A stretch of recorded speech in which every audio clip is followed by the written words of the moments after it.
Good evening to all. Last class continue our class பார்க்கலாம். Heading வந்து biogas. Biogas அப்படின்னு சொன்னால் உயிரி வாயுன்னு பேர். உயிரி பயோனா உயிரினங்கள், கேஸ்னா வாயு, அதனால் உயிரி வாயு. இந்த biogas is the mixture of methane. அப்போ பயோகேஸ் சொல்கிறாங்க இல்லையா, அந்த உயிர் வாயு, அதில் வந்து மீத்தேனை தான் குறிக்குது. அதாவது என்பது மீத்தேன் ஒன்று இருக்குது. அதாவது மீத்தேன் பார்த்தீங்கன்னா 75% இருக்குது மீத்தேன். அடுத்து hydrogen sulphide, carbon dioxide and hydrogen. Methane, hydrogen sulphide, carbon dioxide and hydrogen, இவை தான் பயோகேஸ் சொல்லக்கூடியது. It is produced by decomposition of animal waste. அதாவது அனிமல் வேஸ்ட்னா அனிமலுடைய கழிவுகள் வந்து டீகம்போசிஷன் ஆகாமல், அதாவது மக்காமல், அதாவது நல்ல சிதைவடையாமல், அந்த சிதைவடையும் போது வெளிப்படக்கூடிய வாயு தான் methane, hydrogen sulphide, carbon dioxide and hydrogen. ஓகேங்களா? And plant waste in the absence of oxygen. Plant waste வந்து அது பார்த்தீங்கன்னா தாவர கழிவுகள், அதுலேயும் பார்த்தீங்கன்னா தாவர கழிவுகள் வரக்கூடிய வாயு அதுதான் வரும்னு சொல்கிறாங்க. தாவர கழிவுகள் இந்த வாயுகள் வரும், ஆனால் ஆக்சிஜன் மட்டும் கிடையாது. It is also commonly called as gobar gas. இதுக்கு இன்னொரு பேர், பயோகேஸ்க்கு இன்னொரு பேர் வந்து ஹோபர் கேஸ் சொல்லுவாங்க. இது ஒரு 1 மார்க் கொஸ்டின் கேட்பாங்க, ஹோபர் கேஸ். அடுத்த since the starting material used cow dung which means gobar in Hindi.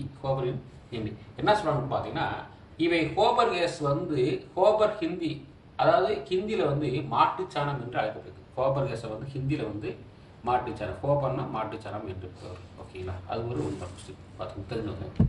அடுத்து பார்த்தீங்கன்னா யூஸ் ஆஃப் பயோகேஸ்னா உயிரி வாயுவின் பயன்கள் என்னன்னு கேட்குறாங்க. பாருங்க, it is used as fuel for cooking. அதாவது சமையலுக்கு எரிபொருளாக இந்த பயோகேஸ் பயன்படுது சொல்கிறாங்க. அடுத்த செகண்ட் பாயிண்ட் பார்த்தீங்கன்னா, it is used to run Motors and pump sets. அதாவது மோட்டார்களை இயக்குவதற்கும் பம்ப் செட் பயன்படுத்துவதற்கும் இது பயன்படுது. மோட்டார்களை இயக்குவதற்கும் பம்ப் செட் பயன்படுத்தவும் இது பயன்படுதுன்னு சொல்கிறாங்க. அடுத்ததாக it is used to generate electricity. ஜெனரேட்னா மின்சார உற்பத்திக்கும் இதை பயன்படுத்தலாம். இதை பயோகேஸ் வந்து மின்சார உற்பத்திக்கும் பயன்படுதுன்றாங்க. அப்போ இது ஒரு 3 பாயிண்ட். இது வந்து பார்த்தீங்கன்னா ஒரு 2 மார்க் கொஸ்டினில் கேட்கலாம்.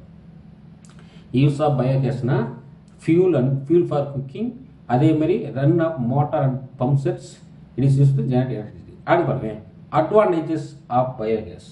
அட்வான்டேஜஸ்னா உயிரி வாயுவின் மேன்மைகள். இதனுடைய என்ன மேன்மை பாருங்க. It burn without smoke and therefore cases less pollution தான்.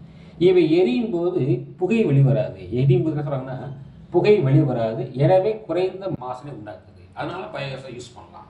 பயோகேஸ் எரிக்கும் பொழுது நிறைய, அதாவது பொல்யூட் ஆகாது, அதாவது மாசுபடாது காற்றுகள் சொல்றாங்க.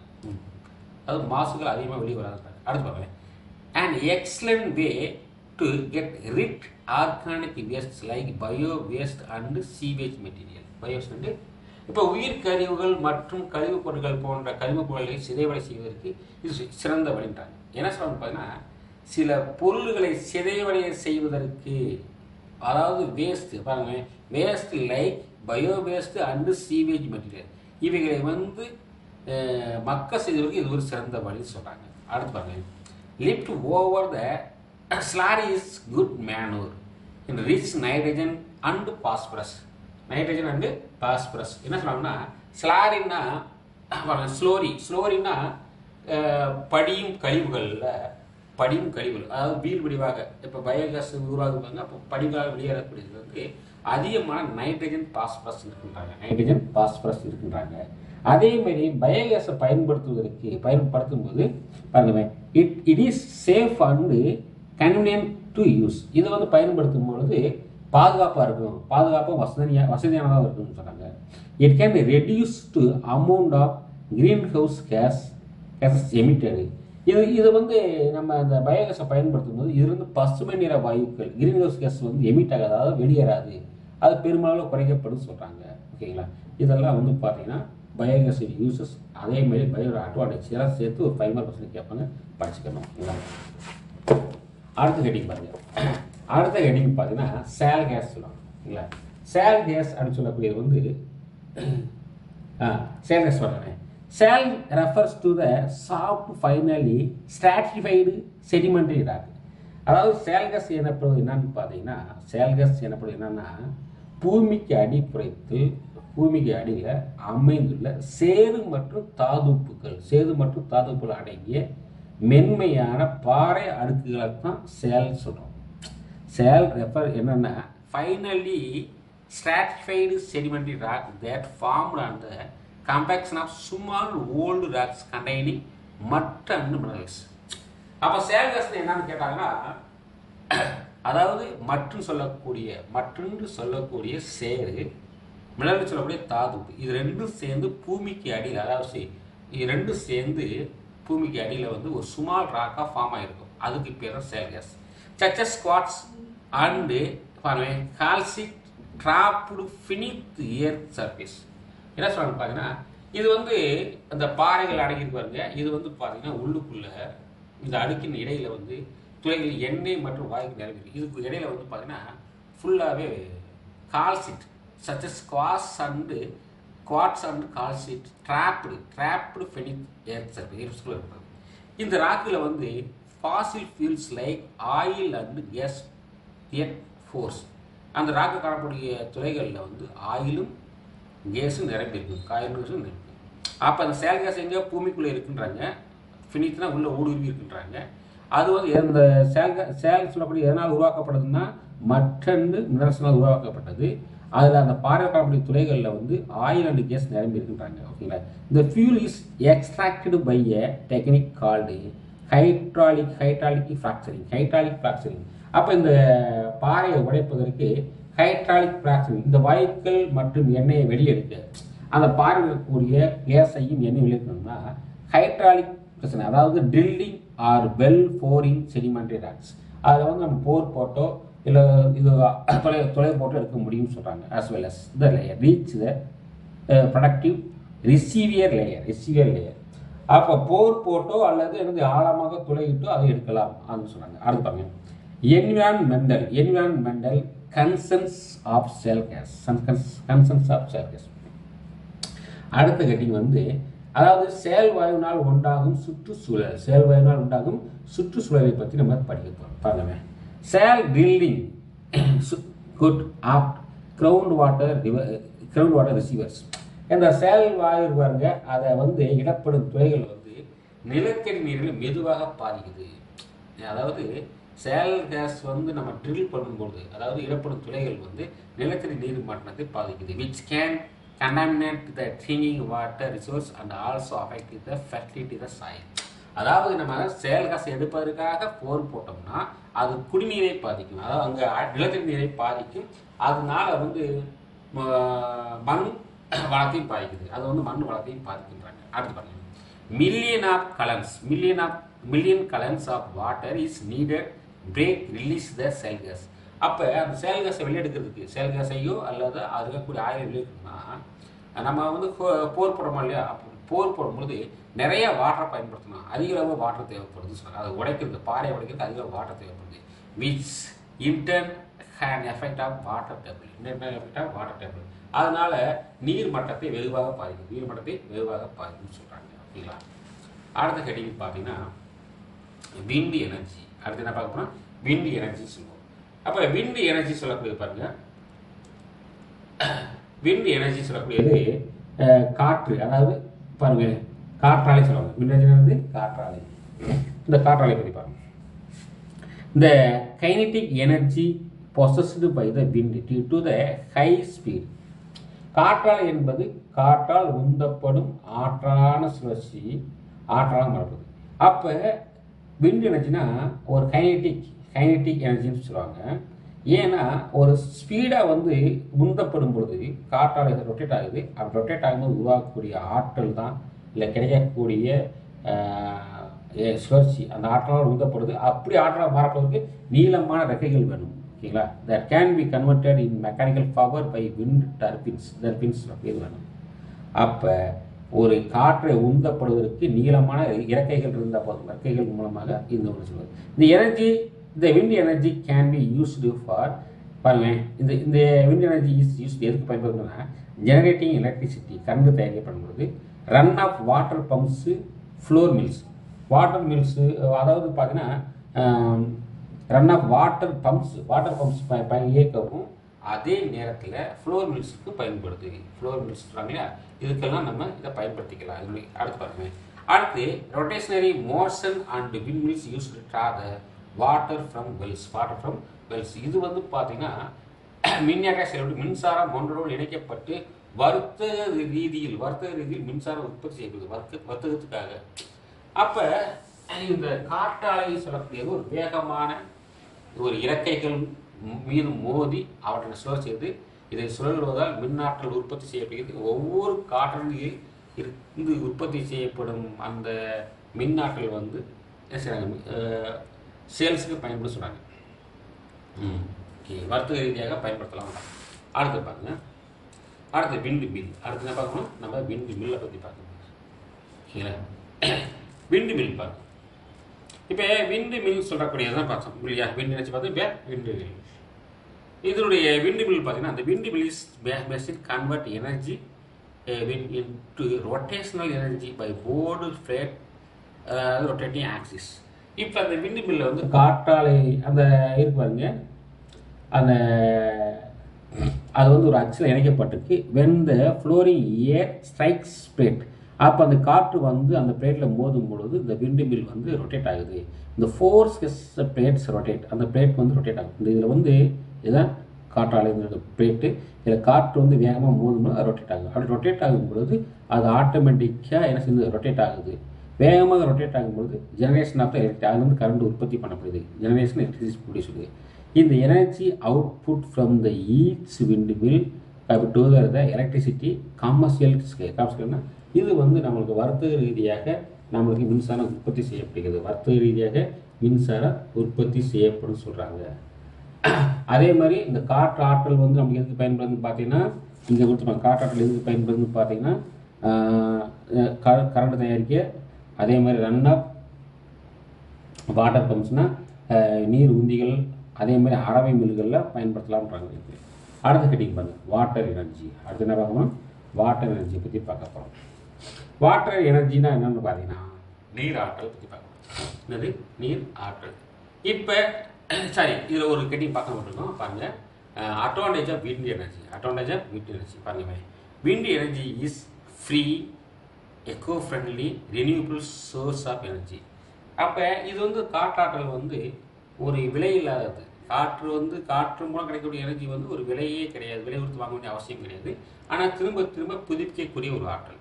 It does not has pollution, இது வந்து மாசுகளை உண்டாக்குவதில்லை, மாசுகளை ஏற்படுவதில்லை. அதே மாதிரி இந்த expense R periodic maintenance in low when compared to other power sources.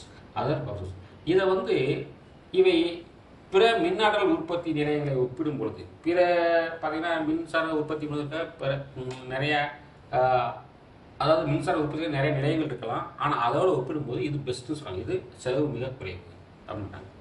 அடுத்து நெக்ஸ்ட் பார்க்கக்கூடியது வந்து வாட்டர் எனர்ஜி. வாட்டர் எனர்ஜினா என்னென்னு பார்த்தீங்கன்னா நீர் ஆற்றல் சொல்லுவாங்க. என்னது, நீர் ஆற்றல். பாருங்க, எர்த் சர்ஃபேஸ்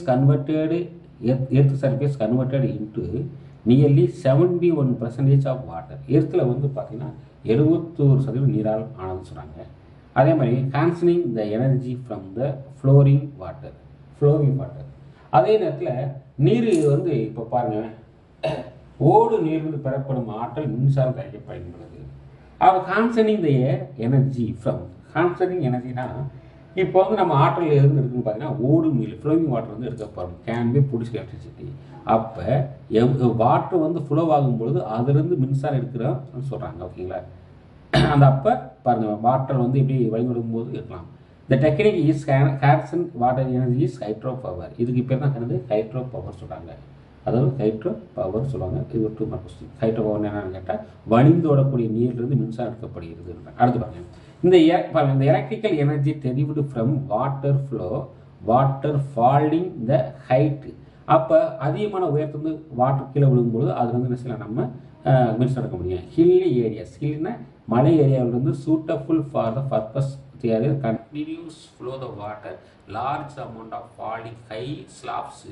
அதாவது மலை சரிவுகளில் இல்லை மலை வந்து ஸ்பீடாக விடக்கூடிய வாட்டர்லேருந்து நம்ம அதிகமான நமக்கு கரண்ட் எடுக்க முடியும். இட் டஸ் நாட் ஹேஸ் அதாவது environmental pollution and waste generation. இது மூலம் நம்மளுக்கு வந்து சுற்றுச்சூழல் மாசு அடையவும் அடையாது, அதனால வேஸ்ட்டு உருவாகாது, வேஸ்ட்டும் உருவாக சொல்கிறாங்க. எந்த வகையில் வேஸ்ட் உருவாகுதுன்னு சொல்கிறாங்க. நெக்ஸ்ட் என்ன சொல்கிறான்னு பார்த்தீங்கன்னா hydro power plants converts the kinetic energy flowing the water into electricity. This is called hydroelectricity. Hydroelectricity. இது 2 மார்க்ஸ் இருக்கு. hydroelectricity. அதாவது நீர், அதை பாருங்க என்ன சொல்றாங்க பார்த்தீங்கன்னா, நீர் நிலையங்கள், ஓடும் நீர் வந்து ஓடும் நீரில் உள்ள நிலையாற்றலை மின்னாற்றலாக, ஓடும் நீரில் வந்து நிலையாற்றலை வந்து மின்னாற்றலாக மாற்றக்கூடியதான் இந்த மின்சாரம் ஹைட்ரோஎலக்ட்ரிசிட்டி சொல்லக்கூடியது. நெக்ஸ்ட் பார்த்தீங்கன்னா டைடல் எனர்ஜி. டைடல் எனர்ஜி சொல்லக்கூடியது வந்து பார்த்தீங்கன்னா ஓத ஆற்றல் சொல்லுவாங்க. ஓத ஆற்றல். இப்போ ஓத ஆற்றல்னா என்னன்னு பார்த்தீங்கன்னா கடல் ஓரங்கள் இருக்குவாருங்க. ஆமாம் பாருங்களேன். இந்த tidal energy is high energy அப்படின்னு from the movement of water due to the ocean tides.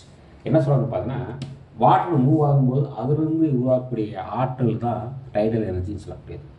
இப்போ கடல் நீர் வேகமாக இடைப்பெயர்ச்சி ஆகுது, அதில் நிறையா வேவ்ஸ், ஓதம்னா என்ன அலை, அதில் வந்து நிறைய அலைகள் ஏற்படும் போது அது வாட்டர் மூவ் ஆகும்பொழுது அதுலேருந்து நம்மளுக்கு கிடைக்கக்கூடிய எனர்ஜி தான் ஓதாட்டம் சொல்கிறாங்க. There are for rise fall sea levels caused by the combined effects of gravitational forces extracted the ocean of earth. Extract ocean அதாவது அதிகமான, அதாவது நீரோட்டம் அதிகமாகும் பொழுது இடைப்பெயர்ச்சி, அதனுடைய வாட்டருடைய இடைப்பெயர்ச்சி அதிகமாகும், ஓதங்கள் அலைகள் உருவாகும் பொழுது அவை வந்து இயக்காற்றலை பயன்படுத்தி டர்பனை இயக்க செய்யலாம்.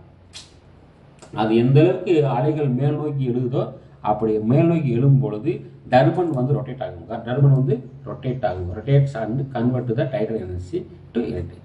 அப்போ நீர்மட்டம், அதாவது சமமாக இருக்கக்கூடிய நீர்மட்டம் வந்து அலைகளாக மேல் நோக்கி எழும் பொழுது அதுலேருந்து இருக்கக்கூடிய ஆற்றலை வச்சு பயன்படுத்தி அந்த டர்பனை இயக்கி அது வந்து கரண்ட் செய்யலாம். அது வந்து கரண்ட் தயாரிச்சு அப்படின்னு சொல்கிறாங்க. சரி, இது அட்வான்டேஜ் ஆஃப் டைடல் எனர்ஜின்னு பார்த்தீங்கன்னா, tidal energy does not produce any pollution. இது வந்து எந்த ஒரு பொல்யூஷனை ஏற்படுத்தாதுன்னு சொல்கிறாங்க. அதே மாதிரி டஸ் நாட் யூஸ் எனி ஃபியூல்னா எரிபொருளாக, அதாவது இதை உருவாக்குறதுக்கு எந்த ஒரு பொருளும் எரிக்க தேவையில்லை. அதே மாதிரி கழிவுன்னு இருக்காது, கழிவுன்னு வராதுன்றாங்க. அடுத்து tides are periodically so tidal energy can be produced at any time. Any டைம்னா எப்பொழுதும் இதை நம்ம கண்காணிக்க முடியும். இப்போ வந்து நம்மளே இந்த ஓதங்கள் எப்போது உருவாகும் என்பதை நாமளே கண்காணிக்க முடியும். நீரில் வந்து எப்போதெல்லாம் அலைகள் வருன்றதை நம்ம பார்த்து கொண்டே இருக்கும்போது கண்காணிக்க முடியும், ஈஸியாக நம்ம உற்பத்தி பண்ணலாம், தொடர்ச்சியாக பெற முடியும் அப்படின்றாங்க. Water is tensor and air and therefore can be generate electricity lower speeds than the wind turbines. அதாவது நீர் கடத்தி காற்றை விட அதிகமாக உள்ளதால் நீர் அடர்த்தி வந்து காற்றை விட அதிகமாக உள்ளதால், இப்போ நீர் அடர்த்தி வந்து காற்றுடைய அடர்த்தியை விட அதிகமாக இருக்குது, அதனால அது மெதுவாகத்தான் இயங்கும். ஆனால் டர்பனை இயங்க செய்வதால் மின்சார உற்பத்தி செய்ய முடிகிறது. ஆனால் அதே அலைகள் வந்து டர்பனை இயங்க செய்து அதனால் உற்பத்தி செய்ய முடியும் சொல்கிறாங்க. அடுத்து வந்து பார்க்கக்கூடியது வந்து rain water harvesting. Rain water harvesting பற்றி நீங்கள் உங்களுக்கு தெரியும். இது வந்து மழைநீர் சேகரிப்புன்னு சொல்லுவாங்களா, மழைநீர் சேகரிப்பு பாருங்க. Rain water harvesting is a technique collecting and storing rain water future use. அதனால ஃபியூச்சர் யூஸ்க்கு வந்து நம்ம அந்த ரெயின் வாட்டர் கலெக்ட் பண்ணி அதை ஸ்டோர் பண்ணுறோம். It is a traditional method. இது வந்து ஒரு பழங்கால மெத்தட் சொல்கிறாங்க. Strong rain water under ground டேங்க்லேயோ இல்லை போன்ஸ்லேயோ லேக்கு டேம்ஸ் அண்ட் யூஸ் ஃபியூச்சர். நம்ம டேங்க்லேயோ இல்லை குளங்கள்லையோ இல்லை ரிவர்ஸ் இது டேம்கள்லையோ எல்லாமே பயன்படுத்தலாம்ன்றாங்க. நிலத்தடி நீரை என்ன சேமிக்கப்படுது. அப்போ நிலத்தடி நீரை சேமிப்பதற்காக நம்ம வந்து என்ன செய்யலாம், ஏரி தொட்டிகள் டேங்கில் இருந்து தொட்டிகள் சொன்னாங்க இல்லையா, டேங்க்னா தொட்டி, என்ன போன்ஸ்னா குளங்கள், ஏரிகள், தடுப்பணைகள், இந்த செக் டேம்ஸ்னா தடுப்பணைகள், இதெல்லாம் பயன்படுத்தலாம்ன்றாங்க.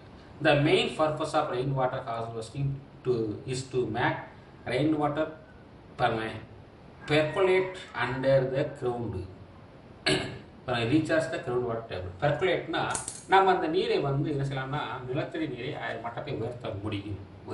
எப்படி உயர்த்தணும்னா இந்த மழை நீர் சேகரிப்பதற்கான மிக முக்கிய நோக்கம் என்னன்னா நம்ம நிலத்தில் குழி தோண்டி அதுக்கு உள்ள நீரை செலுத்தணும்னா அதை நம்ம பயன்படுத்த முடியும். அதாவது அதிக அளவில் உற்பத்தி சேமிக்க முடியுன்றாங்க. அடுத்து method of rain water harvesting பாருங்க roof top and rain water harvesting. Roof டேப்னு சொல்லப்படுது பாருங்க. ரூப் டேப் பாருங்க roof top excellent rain catches. Roof top சொல்லப்படுது. இந்த rain water that fall the roof ஹவுசஸில் அப்பார்ட்மெண்ட்டில் அதேமாதிரி கமர்ஷியல் பில்டிங்கில் etcetera it is collected store water surface tank can be used domestic purpose. அப்போ இந்த ரூஃப் வாட்டர்ன்றாங்க. ரூப் டேப் ரெயின் வாட்டர் ஹார்வெஸ்டிங்னா இப்போ வீடுகள்லையோ இல்லை அப்பார்ட்மெண்ட்லேயோ இல்லை கமர்ஷியல் பில்டிங் இருக்கக்கூடிய வரக்கூடிய வாட்டர் கலெக்ட் பண்ணி அதை வந்து ஒரு இடத்துல நம்ம ஒரு டேங்கில் வந்து நம்ம ஸ்டோர் பண்ணி வைக்கிறோம். அது வந்து நம்மளுடைய வீட்டு பயன்பாட்டுக்கு பயன்படுத்தலாம். இது ஒரு மெத்தடாக யூஸ் பண்ணுறாங்க. அடுத்து பார்த்தீங்கன்னா ரீசார்ஜ் ஃபிட்னு சொல்லப்படுது. ரீசார்ஜ் ஃபிட்னு சொல்லுவாங்க. இது வந்து பார்த்தீங்கன்னா பாருங்க ரீசார்ஜ் பண்ணுவாங்க. இந்த மெத்தடில் வந்து rain water first collected from the roof டேப்பில் கலெக்ட் பண்ணி ஓப்பன் ஸ்பேஸில் வந்து டைரக்டட் இன்ட்டு பெர்குலேஷனாக குழி தோண்டி சின்ன ஹோல்ஸ் போட்டு இந்த பிட்ஸ் ஃபில்ட்ரேஷன் உள்ளுக்குள்ளே பைப் மூலம் ஃபில்ட்ரேஷன் பண்ணுறோம். After filtration rain water enter into reach the fit ground levels. அப்போ நம்ம வந்து ஒரு நிலங்களில் குழி தோண்டி அதுக்குள்ளே ரூப் டேப் மூலமாக அது பைப்பு மூலமாக அந்த வாட்டரை கலெக்ட் பண்ணி உள்ளே செலுத்திடுறோம். அதனால் கிரவுண்ட் லெவல் வந்து கிரவுண்ட் வெல்ஸ் அதாவது கிணறுன்றாங்க இல்லையா, அது ஒரு ரீசார்ஜ் ஃபிட்டானா அது கிரவுண்ட் வெல்னா கிணறுகளில் அதை சேமிக்கணும்னு சொல்கிறாங்க. அடுத்து பாருங்கள் இந்த people living rural areas adopt variety water collecting methods capture and store rain water. இப்போ லோக்கலில் இருக்கக்கூடிய பீப்புளெலாம் என்ன செய்கிறாங்கன்னா வாட்டரை வந்து செய்கிறாங்க அதாவது சேகரிக்கிறான்னு சொல்கிறாங்க. அதாவது கேப்சர் பண்ணி ஸ்டோர் பண்ணுறாங்க. சம் மெத்தட்ஸ் ஆஃப் யூஸ் பண்ணுவாங்க. Digging of tanks or lakes. லேக்னா ஏரியாஸ். இந்த it is one of the traditional water harvesting system and தமிழ்நாட்டில் வந்து நிறைய ஏரிகளை உற்பத்தி வைக்கிறாங்க. ஏன்னா அந்த காலங்களில் வந்து நீர்களை சேமிப்பதற்காக கிராம மக்கள்லாம் சேர்ந்து ஏரிகள் விட்டுருக்காங்க. அது ஏரிகள் அமைச்சு பாருங்க. It is the one Tamil Nadu சொல்கிறாங்க. ஏரி is constructed சச்சஸ் way that water in one area overflows. The automatically get derived from the area to next village. As this area is interconnected. என்ன சொல்றாங்க பார்த்தீங்கன்னா ஒரு ஏரியில் வந்து ஒரு ஏரி அதாவது வாட்டர் அதாவது கிராம மக்கள்லாம் சேர்ந்து ஒரு ஏரி உருவாக்குறாங்க. அந்த ஏரியில் வந்து நீர் தேங்குச்சுன்னா அந்த ஏரி ஃபில் ஆகி அது ஃப்ளோ ஆகும்போது அடுத்த வில்லேஜுக்கும் போய் சேரும். அப்போ அவங்களும் பயன்பெறலாம் அப்படின்னு சொல்கிறாங்க. ஓகேங்களா. அடுத்து ஊரடிஸ். This are small ponds. ஸ்மால்னா சிறிய குளம்னு சொல்லுவாங்க. இதுலேயும் ரெயின் வாட்டர் நம்ம என்ன ஸ்டோர் பண்ணி வைக்கலாம். The water is used for various domestic purpose. வேரியஸ்னால் நம்ம வீட்டு தேவைகளுக்கு இதை பயன்படுத்தலாம். எதுக்குன்னா ட்ரிங்கிங் குடிநீராக பயன்படுத்தலாம், வாஷிங் பயன்படுத்தலாம், அதேமாரி பாத்திங் ஓகேங்களா இதுக்கெல்லாம் பயன்படுத்தலாம். இந்த phone carrier the nearby villages. இது வந்து பார்த்தீங்கன்னா எங்கே உருவாக்குறாங்க பார்த்தீங்கன்னா ஒவ்வொரு வில்லேஜ்லேயுமே அந்த குளங்கள் இருக்கும் அப்படின்னு சொல்கிறாங்க. ஒவ்வொரு வில்லேஜ்லையும் குளங்கள் இருக்குன்னு சொல்கிறாங்க. ஓகேங்களா. அடுத்து நம்ம என்ன பார்க்க போகிறோம் பார்த்தீங்கன்னா அடுத்த ஹெட்டிங் வந்து advantage of rain water harvesting. பார்க்கலாம். அட்வான்டேஜினுடைய rain water harvesting first point வந்து overcome the rapid depletion and ground water levels. Depletion வந்து அதாவது ஏரியை தொடர்ந்து அதிகமாக சேமிக்க பயன்படக்கூடியது கிரவுண்ட் வாட்டர் சேமிக்கிறதுக்கு இந்த மெத்தட் ரெயின் வாட்டர் ஹார்வெஸ்டிங் சொல்லக்கூடிய ஒரு மெத்தட் சொல்கிறாங்க. அடுத்து பாருங்க to meet the increase demand of water. நாம் வந்து என்ன செய்யலாம்னு பார்த்தீங்கன்னா அதிகமான வாட்டர் அதாவது பெரிய ஒரு நீர் தேவையை சமாளிக்க இதை பயன்படுத்தலாம். ரெயின் வாட்டர் ஹார்வெஸ்டிங் எதுக்காக உருவாக்குறாங்கன்னா பெரிய ஒரு நீர் தேவைகளை சரி பண்ண முடியும். நம்ம சரி பண்ண முடியும். அடுத்து reduce flute and soil erosion. அதாவது வெள்ளத்தையும் மண்ணரிப்பையும் தடுக்க முடியும். இந்த ரெயின் வாட்டர் ஹார்வெஸ்டிங் மூலமாக ஒவ்வொருத்தரும் அது மாதிரி பண்ணோம்னா வெள்ளம் வராது. அதுமாதிரி சாயில் எரோஷன் ஆரம்பிச்சாங்க. அடுத்து water stored in ground water not contaminated by human and animal waste hence can be used for drinking purpose. அதாவது இந்த நம்ம ரெயின் வாட்டர் யூஸ் பண்ணதுனால மனித மற்றும் விலங்கு கழிவுகள் மாசடையாது. இந்த வாட்டர் நம்ம குடிநீராக பயன்படுத்த முடியும், குடிநீராக அப்படியே பயன்படுத்த முடியும்னு சொல்கிறாங்க. Okay students.